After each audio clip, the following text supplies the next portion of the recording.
You have to be tough as a damn boot to be good, because you have to stand your ground when you need to stand your ground, and you have to be able to say no when it's time to say no, and you have to mean it. And so then you have to think and plan strategically so that when you're going to say no, you can mean it and it will stick. And that takes a certain amount of integrated malevolence, I would say. And once it's integrated, it's not malevolence, it's strength. It's strength of character. It's the ability to stand your ground. And you have to cultivate that.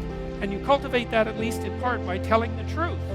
And so you take your place in the world as a decent person and as a decent citizen, and you play the hierarchical game properly. And that is to stand up straight with your shoulders back. It's like the world's an onslaught. You've got the tyranny of culture to deal with. You've got the catastrophe of nature. You've got your own damn malevolence and ignorance, right? All coming at you.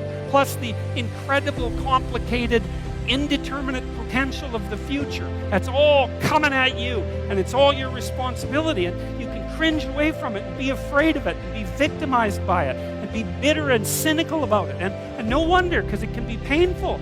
Or you can turn around and you can say, man, bring it on, because there's more to me than there is to the catastrophe. And this is what I discovered from looking at what I looked at. I looked at the darkest things I could look at.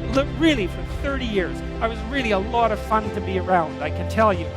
I looked at the darkest things that I could think of, right? Not only what happened in Auschwitz and what happened in the Gulag, but personal issues. It's like I wasn't so much interested in the totalitarians as a group.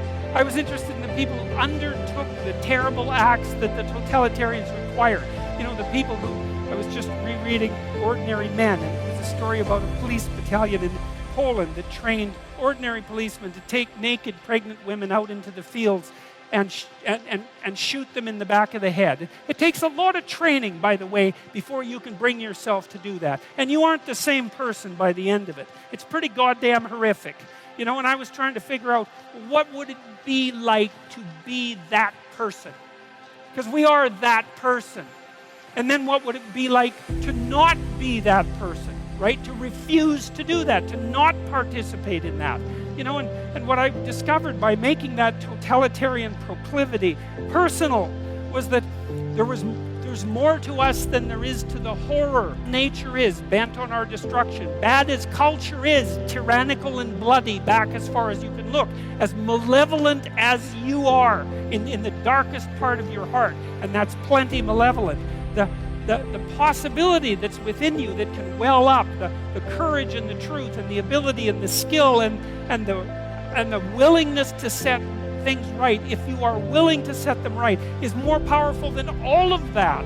And so it's so interesting. It was proof for me of an old saying I read from Carl Jung. It's an alchemical motif, in Stir Qualinus Invenditur, which is, what you most want to be found will be found where you least want to look, essentially. And it's so interesting because it means that if you're willing to turn around and to stand up straight and face the darkness, like fully, what you discover at the darkest part is the brightest light.